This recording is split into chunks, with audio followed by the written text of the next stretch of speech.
It was a perfectly ordinary apartment. 2 bedrooms for just under 80,000 yen a month. Personally, I felt it was a little pricey for a unit in a relatively suburban neighborhood, but I let it go after a while. Can't have everything, I thought. It was in a good location, with plenty of stores in the area. The building itself was under a decade old, and both the interior and exterior were maintained quite well. Jesus Christ, this music is so loud I can barely hear myself talk. The perfect home office for a 30-something single woman, I'd say. Once the movers left, I spent the next few hours unpacking, and by the time I was done, the sun had nearly set. The view from the balcony was a little more than a vacant lot, so I decided the curtains could wait until tomorrow. What's another day, right? My utilities were already set up, so I decided I'd swing by and introduce myself to my new neighbors before grabbing a slightly early dinner. My apartment, number 201, was located in a 4-story building. There were 2 sets of stairs, one right outside my apartment and one at the opposite end of the hall, next to apartment 206. There was a parking lot for residents out front, as well as a separate building where the aging landlady lived. According to her, this land used to be a rice field until they paved it over to build the complex. She even showed me the old electric cultivator gathering dust out behind her house. As far as retirement income, though, I could easily see why she'd made the switch. Given the small size of the complex, proper social etiquette likely dictated that I ought to go and greet every single resident, but that was a bit old-fashioned for my tastes. Instead, I decided I'd limit myself to the neighbors directly sharing walls, and ceiling and floor, with me, as well as the landlady herself. I grabbed their gifts and walked out. My last apartment was right in the middle of downtown, and I never even saw my neighbors when I lived there. No need to go all out, I figured. I stepped outside and was immediately greeted by the last lingering rays of the setting sun, stretching out over my path. Using my brand new key, I carefully locked the door, then walked over to apartment 202. Oh, I pressed the button on the intercom and heard a faint ringing from outside. Knock knock! Got a gift! A gentle breeze brushed past as I waited for a response, but the silence lingered. Maybe they're not home right now, I thought. Just in case they didn't hear, I gave the button one more push. Again, I heard a faint ringing sound from the other side of the metal door. Then it stopped. I waited. No response. Evidently, no one was around. I considered simply leaving their gift hanging from the doorknob, but ultimately decided against it. Wouldn't want to risk freaking them out with an unwanted present from a mystery sender. Instead, I turned and made for the stairs, but before I could take another step, I heard a soft sound behind me. Yes? It sounded like intercom static. Maybe my neighbor had finally picked up. I turned back and stood in front of the intercom camera. 隣の201号室に越してきた結城と申しますが、ご挨拶に来ました。 Should I read that or not? I'm gonna read it. Hi, my name's Yuki. I moved in next door to 201. Just thought I'd stop by. Couldn't hurt to introduce myself. So we are Kai. Alright, good conversation, good conversation. After a brief blip of static, I heard them hang up. But no one came to the door. Unsure what to do, I paused there for a moment. Then the doorknob turned. Apparently they were home after all. Well, a reply would have been nice. Sheesh, I thought to myself, but just as I got their gift ready...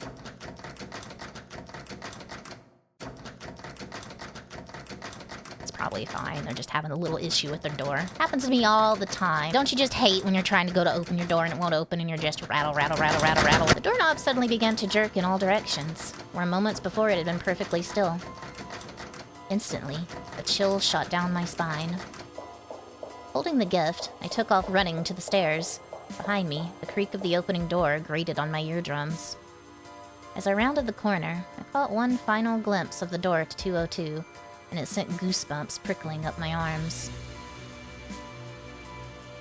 It's a hand! There was a ghostly, pale hand reaching out from the door.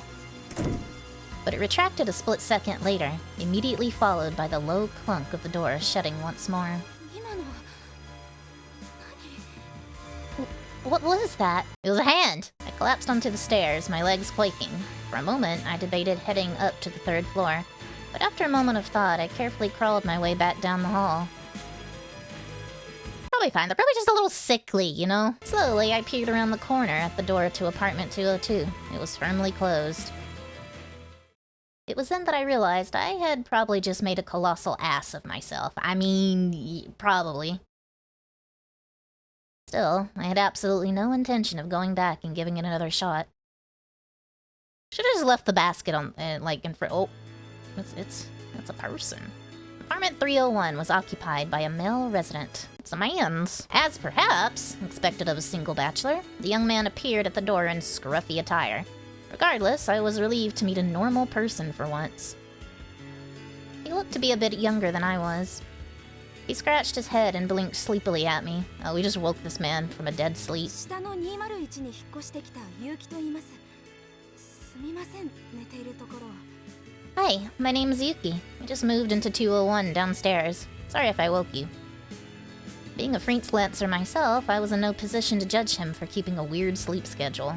Oh, don't I know it. You think, working from home as I do, my sleep schedule would be like the best in the world? No. He didn't look too thrilled about being awake, bruh, and I felt guilty for disturbing him. Yeah. Daigo. No, sorry. Got a thesis due in a few hours, so I was just taking a quick nap. Are you in college? Yeah. 陰性です。 Grad school, actually. He went on to explain that his graduate school was part of a hard sciences-focused university located in the suburbs, about a 30-minute drive away. On first impression, he seemed nice, though perhaps uninterested in maintaining his appearance, if his black-rimmed glasses and sweatpants were any indication. Then again, presentability isn't exactly the point of pajamas. Why are we trashing what he's wearing? This man just woke up. You're not gonna, you know, wear like a 3-piece suit to bed. Still, compared to the fright I just had at 202, I could forgive even the most outlandish of attire. 結城さんはどこかにお勤めですか? What about you, Yuki-san? Oh, I'm a web designer. I work all hours of the day and night, whenever my clients need me. I'll try not to be too loud, though. ああ、大丈夫です。俺、僕も論文を書くときはそうですし、ここは壁も床も天井も分厚いから。Oh, it's all good. I mean, don't worry about it, ma'am. I'm usually up pretty late myself whenever I have an essay due. The walls are pretty thick here anyway. I'll say, the text is a little bit hard for me to read. I kinda wish it had a bit of a thicker outline. I don't think I can change that, can I? That's good. Here, this is for you. Just a small trifle, whatever, from one neighbor to another. As I spoke, I held out his gift, a small carton of laundry detergent. We're giving him laundry detergent. I had chosen to play it safe with something boring and practical. I feel like giving some stranger a bottle of laundry detergent would kind of be insulting, especially since we just stood here and in our mind, mind you, insulted his pajamas. This man that just woke up. Of course he's not going to look his best. What? I mean, if someone gave me laundry detergent, my first thought would be, do they think I'm stinky? Like, I don't know. I've never had someone gift me laundry detergent. It's a bit of a strange gift, but maybe it's not as strange as I think it is. I don't know. The man, whose name was Hisamatsu Daigo, if the label on the package sitting by the door was any indication, took it from me with a sleepy half smile. すみません、気を使っていただいて。 Thanks. That's really thoughtful of you. For a young guy, he seemed to have a firm grasp of social etiquette. This came as a huge relief. Now that I'd confirmed at least one of my neighbors to be a reasonable individual, I decided it was time to get going. あ、僕、久松って言います。何かあったら気軽に声をかけてください。夕方以降はだいたい家にいますから。 Anyway, the name's Hisamatsu. I'm typically at home in the evening these days, so feel free to hit me up. Contact me if you need anything. Thank you very much. Alright, well, I'm going to go say hi to my other neighbors. So I'll be seeing you. はい。じゃあ。 Cool then. I realized he'd started to say something, so I stopped and turned back. Hmm? いえ、じゃあ僕も論文に戻りますんで。失礼します。 Oh, it's nothing. I'd better get back to my thesis. Nice talking with you. Okay, bye, Daigo. With that, our conversation came to an end, and the heavy iron door clunked shut. I didn't like how it had ended, though. Judging from the look on his face, there'd been something else on the tip of his tongue. Oh well, anyway, no sense fretting over things outside my control. Shifting the remaining gifts in my arms, I headed for the stairs once more. Was he about to ask me out to dinner or something? Yeah, right. Shaking the silly thought from my mind, I headed down the stairs, my footsteps echoing off the walls. It's a child! Thankfully, the Ikuta family in apartment 101 seemed perfectly ordinary. Okay, you say that, but then you have the really rumbly ambiance in the background as soon as a small child appeared on the screen, so I don't trust it. I was greeted with a light, pleasant scent as the mother of the household poked her head out from the door. Hi there, new neighbor. My name's Yuki. I just moved in upstairs to 201. What? You moved in upstairs? Yeah, just today, actually. Is something wrong?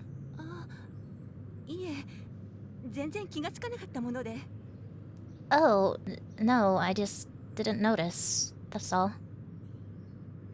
She smiled stiffly, her face pale. Ignoring the yellow flag in my mind, I held up her gift. I feel like this is a red flag instead of a yellow one, but okay. This is for you, just a little something. Is it laundry detergent? Oh my, you shouldn't have. Repeating what I'd told the last neighbor, I held out the detergent. It's detergent! Awesome. Just then, a pair of little hands shot out from behind her and grabbed it. Hi, Miss Lady. This is my detergent now. I'm gonna eat it. That's a Tide Pod child right there. Hi there, sweetheart. That's more like it. 10 points for not calling me ma'am. Did you move in upstairs? Sure did. My name's Yuki Kai. What's yours? Ikuta Matsumi. It's nice to meet you, Mutsumi-chan. How old are you? I'm 6. Are you a first grader? Uh-huh. I start school in April. I'm also gonna eat this detergent you gave me. How exciting! What a mature young woman we have here. I don't think Sayaka likes us. Yes, she certainly is. Mutsumi's mother looked slightly relieved that the conversation had shifted focus to her daughter. Maybe she'd had her guard up answering the door. She didn't know me, after all. At least, that was what I decided to tell myself. Hey, Miss Lady? Hmm? What is it, sweetie? You won't move away tomorrow, will you? Huh? What do you mean? What? The woman's shrill voice rang out through the corridor. I looked up sharply to find her white as a sheet, her lip trembling. Ikuta-san?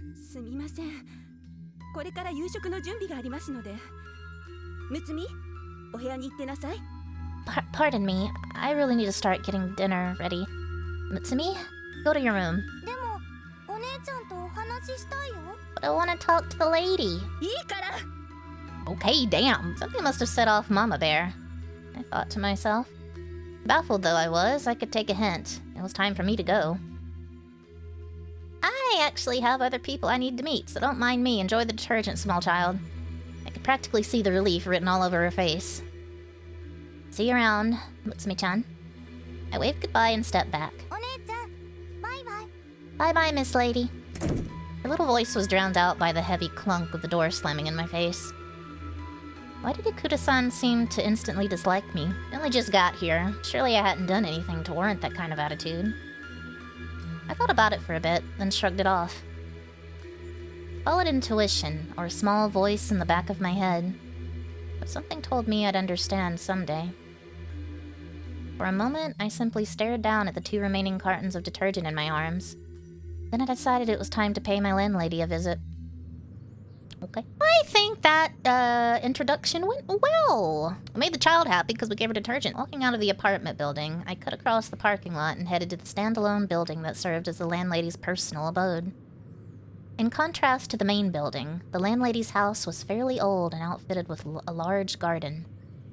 According to my real estate agent, most of the houses in the area belonged to rice farmers turned millionaires, after their property values skyrocketed.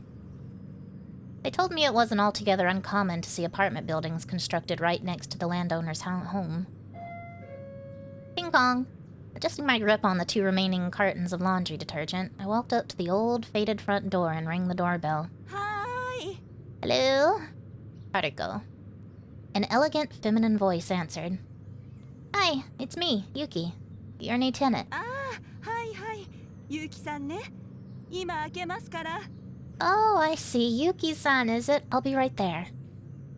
The words had scarcely left her lips when the front door slid open, and there she was, my landlady. The last time I'd seen her was during the lease signing a few days prior. Her name was Inamoto-san, and I estimated her to be around the same age as my own mother. Her face lit up as soon as she spotted me. そういえば今日引っ越しだったのよね。お疲れ様でした。That's right. You moved in today, didn't you? Welcome, welcome. Thank you. I'm happy to be here. あらあら。 Maybe. こちらこそよろしく。 Good. We're happy to have you. I had a fondness for these sorts of polite exchanges. Japanese humility at its finest. This is for you. Just a little something I figured you could use. Though, I thought I'd bring it over as a sort of thank you gift. Wonder what kind of detergent it is. Perhaps detergent wasn't the most apt gift for my new landlady. Still, in my experience, women tended to appreciate practical gifts like these. And older women especially. Sure enough, Inamoto-san smiled warmly and took the carton from my hand. あら嬉しい。まあまあ気を使ってくださって。 Well, I'll be. Aren't you thoughtful? Bless your heart. That left me with just 1 carton. I thought back to my experience with apartment 202. Surely the landlady ought to know what sort of person lives there, I thought. Say, just wondering, but who lives next door to me? 隣。 Next door? Yeah, in apartment 202. I saw her face twitch. Okay, what's up with the ambiance now? She was clearly rattled by my question. Why is this a strange question? 隣はどなたもいらっしゃいませんよ。 No one. There's no one living next to you. Eh? お隣は空き室なんです。どなたも住んでませんよ。 The apartment next to yours is empty. No one lives there. I mean, you say that, but a hand definitely opened the door, so someone lives there. No one? ええ。 Correct. Are you sure? Because I definitely saw え somebody. え。 Quite sure. There was an obvious pause in her answer. But at this point, I was too panicked to care. If no one lived there, then how would you explain the intercom static? The rattling doorknob?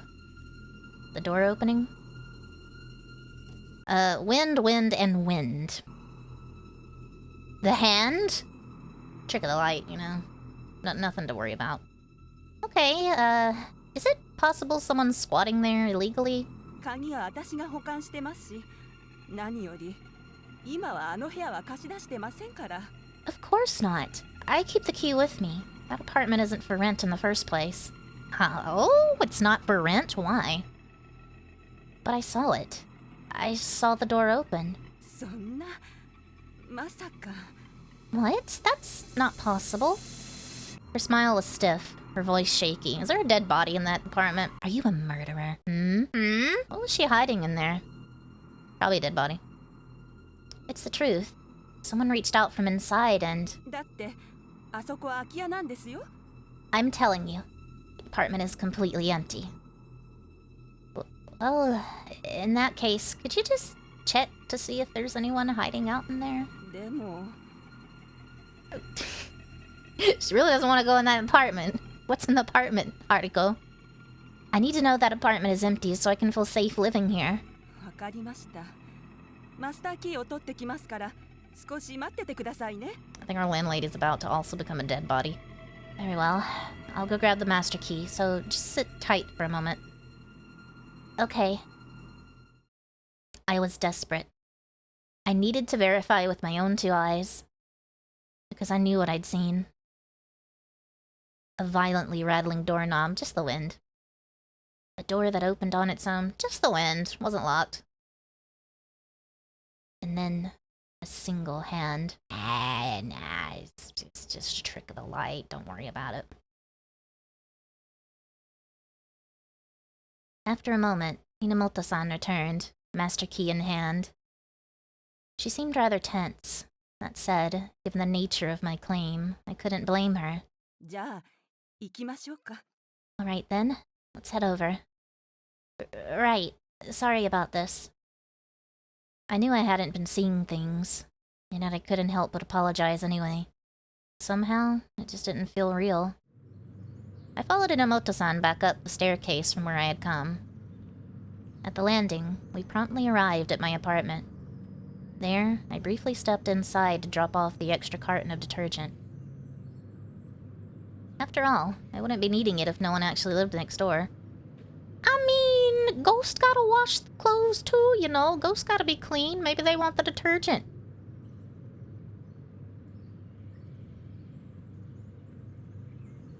With that off my hands, I stepped back out to the hall, and together we walked a handful more steps to apartment 202.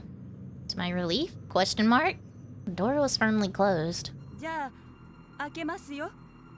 Alright, I'll open the door now. Squeak! She turned the key in the lock, and moments later, the door swung open with a loud, deep crack. さあ That says creak, not crack. Go on, take a look. Oh, she's not even gonna go in with us. She's gonna be like, alright, door's open, go in. Good luck. I'm gonna close you in as soon as you go inside. Okay. Huh? I peered past her into the apartment and froze. It was empty. The wallpaper was brand new, and the floor was coated in a thin layer of dust. It was blatantly clear that no one had set foot in there in quite some time, much less lived there. Couldn't believe it. It made no sense. Would it be alright if I took a look around inside? Why would you go in? You saw the hand, you saw the door. Why would you go in? Listen. If you see something strange like that in your apartment building, no you didn't. What you do is you mind your own business because no you didn't. 中には入らないでくださいね。ここは貸してる部屋じゃないので。 I'd prefer if you didn't. Sorry. This apartment isn't fit to be shown. What? How so? それはいろいろと身内の事情がありましてね。さあもう分かったでしょ。閉めますよ。 Well, there are reasons. Personal, family reasons. But now you've seen it for yourself, yes? I'll close up. Oh. Okay, so everybody, I was just gonna, see right here, just leave, the main characters went off, but I'm feeling like I'm just gonna turn all the voices off. Hopefully that won't really dampen the experience too much. If it does, I apologize. Before I could begin to process what I'd seen, Inamoto-san closed the door and locked it up tight. Apartment 202 was now completely and undeniably empty. But I know what I saw. I mumbled pathetically to myself as Inamoto-san slipped past me. You must be tired from the big move. I'm sure this kind of thing happens to everyone. I sincerely hope not, I wanted to say. But Inamoto-san had already vanished around the corner and down the stairs. It's fine. Just a hand, Not the end of the world, really. The diner was a 5-minute drive away. Wait, chapter 3. I saw the little thing appear down at the corner, but only registered it right now. It's in chapter 3. Interesting. I should have been excited to explore my new neighborhood, but instead I was utterly miserable. Pushing my cold, half-eaten Hamburg steak around on my plate, I contemplated everything that had happened this evening. For the briefest of moments, out of the corner of my eye as I rounded that corner, I had seen it. A hand reaching out from the gap in the open door. The detail that stuck with me most was how deathly pale it had looked. And what were they reaching for, exactly? And even supposing the hand had merely been a hallucination on my part, how would that explain the doorknob? Just the in, nothing. Protagonist, I'm telling you, if you see something weird at your apartment, no you didn't. Surely I couldn't have hallucinated the doorknob jiggling around like that. And yet, the apartment beyond that door was completely deserted. If someone had come to the door earlier, then there should have been footprints in the dust to prove it. But there weren't. I glanced out the window to find the sunset fading into dusk. and suddenly remembered that my windows at home still didn't have any curtains. Just a few hours prior, I'd told myself it could wait until tomorrow. But after today's little scare, I was cursing myself for not thinking ahead. I wonder if the hardware store is still open. I checked the time displayed on my phone. 6:16 p.m. I'd best get a move on if I wanted to find some place that would sell me curtains. Sure, maybe I was just paranoid, but as it turned out, sometimes a single strip of fabric can mean a world of difference. It was human nature to conceal the darkness, because the darkness played host to all of our most primitive fears. I picked up my bill from where it lay on the edge of the table and set my fork down on my unfinished plate. Loath as I was to waste food, today would simply have to be an exception. As I went to grab my phone off the table, however, it began to buzz quietly, LED light blinking.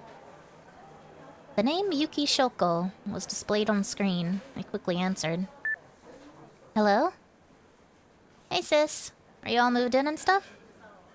I could hear my little sister's usual easygoing tone. Sorry I couldn't lend a hand. Really wanted to, but work was crazy. It's fine. There wasn't much to move anyway.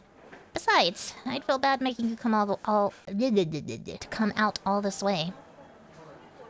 I'm sorry. I'll bring you a housewarming gift sometime, and you can show me your new place. You don't have to make a big deal out of it, silly. Just bring me some Godiva chocolates or something, and also a priest. Okay, fine. I grant unto you my finest offering soon, missy. By the way, Shoko suddenly lowered her voice, and I could practically hear her smirking on the other end of the phone. You sure have an interesting taste in apartments, don't you? What are you implying?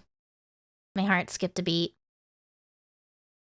Ever since we were young, Shoko always had a strong sense of intuition, and somehow I had a bad feeling about this. Oh, nothing really. Just a thought I had. Anyway, I gotta get back to work. Talk soon. Hey, wait! But she hung up before I could stop her. Something about the amusement in her voice didn't sit right with me. Interesting taste. What's that supposed to mean? I pondered it for a moment, but quickly realized I was getting nowhere fast. Stuffing my phone in my pocket, I promptly took my bill up to the register. We're being menaced by our little sister. As it turned out, the hardware store was actually just a short walk from the diner. Plus, as an added bonus, I discovered that the grocery store next door stayed open pretty late most days. I could always hunt around for a cheaper store later on, but for now, all my shopping needs were met. I picked out a nice set of curtains at the hardware store, plus a few odds and ends, and by the time I made it home, it was pitch dark outside. That said, living out here away from the big city, the moon and stars are actually quite visible. Not to mention, the parking lot security lights were pretty bright, too. Before I knew it, I was standing back in front of the door to 201, both hands weighed down with shopping bags. Taking care not to glance over at apartment 202, I slid my key into the deadbolt, but it wouldn't turn. What the? For a moment, I thought I might have used my old key by mistake, but I hadn't brought it with me, and car keys were too distinctive for anyone to mix up. I reinserted the key and tried again. No dice. I didn't accidentally walk up an extra flight of stairs or something, did I? Surely I wasn't that out of it. Just in case, I looked up to check the number on the door, and then I froze. Dimly, my brain registered the light flutter of my shopping bags as they hit the floor.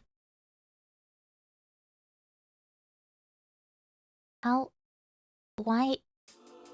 202. I was standing in front of apartment 202. Panicked, I grabbed my bags, yanked my key out of the lock, and looked back in the direction I had come. Sure enough, my apartment was one door down. I was sure I'd stopped at the first door after I turned the corner. Fear welling up in me, I hurried over to 201 and put my key in the lock, hands shaking. But this time, the cylinder turned without a hitch. Too terrified to look down the hall, I darted inside and locked the door behind me. And then I bolted the chain for good measure. I mean, I don't know what that's gonna do for a ghost, but whatever you gotta do to feel safe, you know? Chapter 4. My new curtains were a light shade of beige, designed to help brighten up the room. Admittedly, I would have preferred blackout curtains, but at this point, I'd have settled for anything. These beige curtains had 2 layers. Beneath the thin colored fabric was a set of lace panels. As I set about hanging them up over the living room window, I thought back on the day's events. I could see the shadowy balcony outside beyond the glass, separated from the one next door via a privacy screen that someone could easily break through in the event of an emergency. I kept my gaze averted, however. In the back of my mind, I kept worrying some formless entity was going to come creeping out of apartment 202 onto my balcony. I felt a bit better once I finished hanging the living room curtains. But the hardest part was yet to come. The living room and bedroom were divided by a single sliding partition, and my bedroom shared a wall with 202. Somehow, it felt different in there. It's all in my head. It's all in my head. It had to be.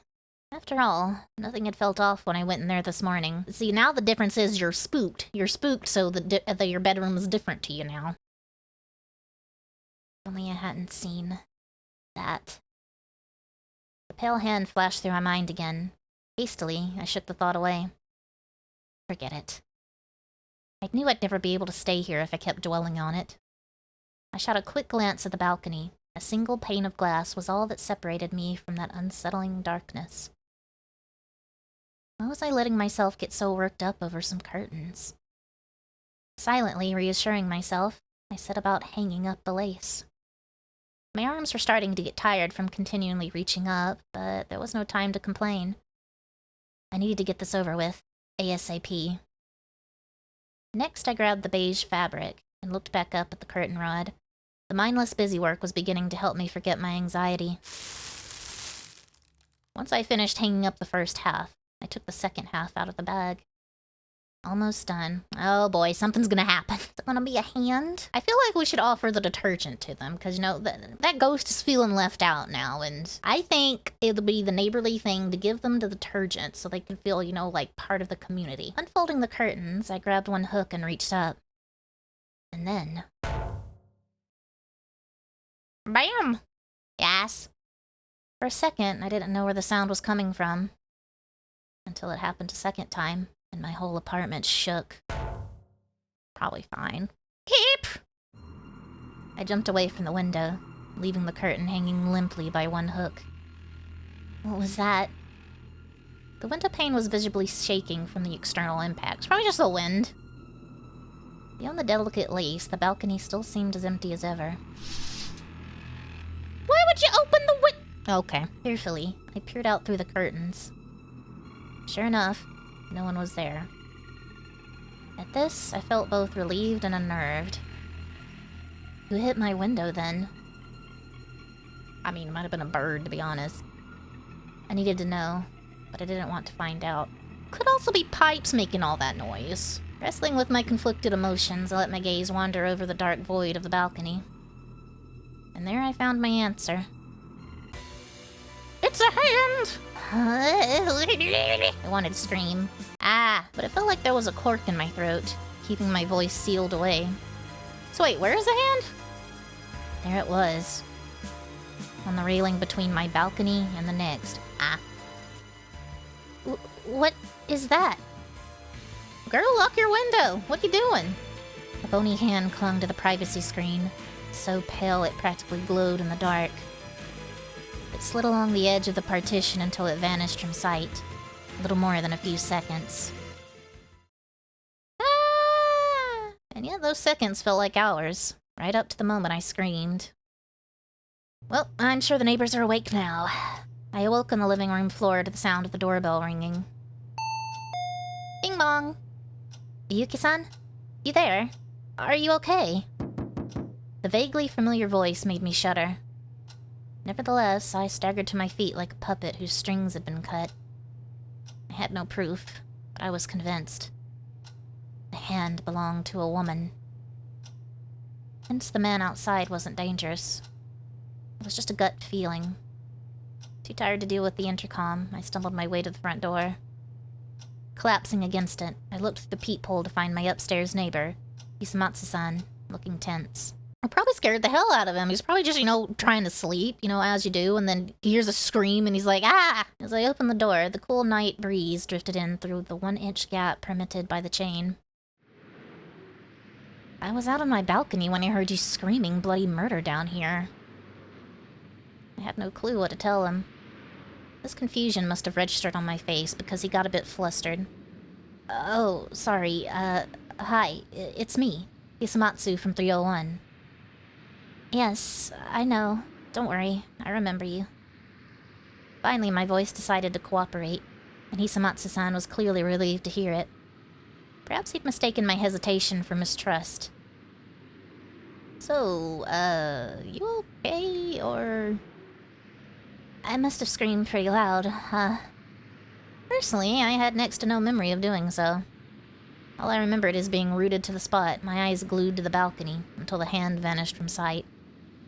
Follow it. I mean, look, she was willing to go inside the building, inside the room to see if it was empty or not. So just follow the hand, see where it goes. Hisamatsu-san smiled sheepishly and nodded to my question. Totally. Yeah, just a little. Sounded kind of serious, so I came running. You can speak freely around me. I don't mind. I wasn't sure why he kept correcting himself over such inoffensive slang. Oh, okay then. Why do you keep correcting yourself anyway? Well, I had a professor get on my case about it a while back. Told me it was extremely rude and unprofessional. Ah, I see. The more we talked, the more I could feel myself calming down. And that ghostly hand started to feel more and more like just a bad dream. So, what happened? Oh, nothing. Just a cockroach, It was really big and white and shaped like a hand. A cockroach? Even I didn't know where that lie came from. I couldn't stop thinking back to the perfectly empty apartment I'd seen only a few hours ago. My fear felt so fake in comparison. I didn't know we had them here. You haven't seen them around?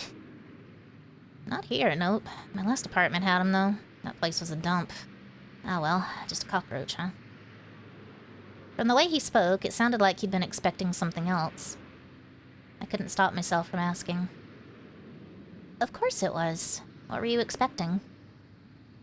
I don't know. A ghost, maybe? Instantly, a chill shot down my spine. Did he know something? But just as the suspicion crossed my mind, Hisamatsu-san grinned. Just kidding. No, you're not. You're not kidding. This has happened before, hasn't it? There's a ghost living next door, and they're upset that they didn't get any detergent. What? I was worried it was a burglar or some kind of sex pervert. The countryside's not as safe as it used to be, Oh, right. Yes, that's true. Anyway, glad it wasn't serious. Now I can go back to writing my thesis. Right. Sorry for bothering you. No worries. Have a good one. Thank you, and sorry for the trouble. I made to close the door, but it stopped a few centimeters from the threshold. I looked down to find Hisamatsu-san's hand on the doorknob. Did you still need something? Forgot to give you this. Huh? He extended a slip of paper through the chain's gap. It's my cell number. Feel free to call me, in case of an emergency or non-emergencies, whatever. I'll run down anytime. Oh, thank you. No problem. Bye for real this time. This time I shut the door without interruption. All at once, the energy drained from my limbs, and I sank to the floor. From there, I crawled on my hands and knees to check the bedroom. The balcony was perfectly quiet and perfectly empty, just as though nothing had ever happened. Half of my curtains still hung limply by a single hook. Imagine we came back in there and there's just the hand was just pressed against the window like, "Hey, girl. Hey, where'd you go? I was lonely without you." Hurried over and secured the rest of the hooks to the curtain rod. After that, I spent the rest of the night in the living room. Well,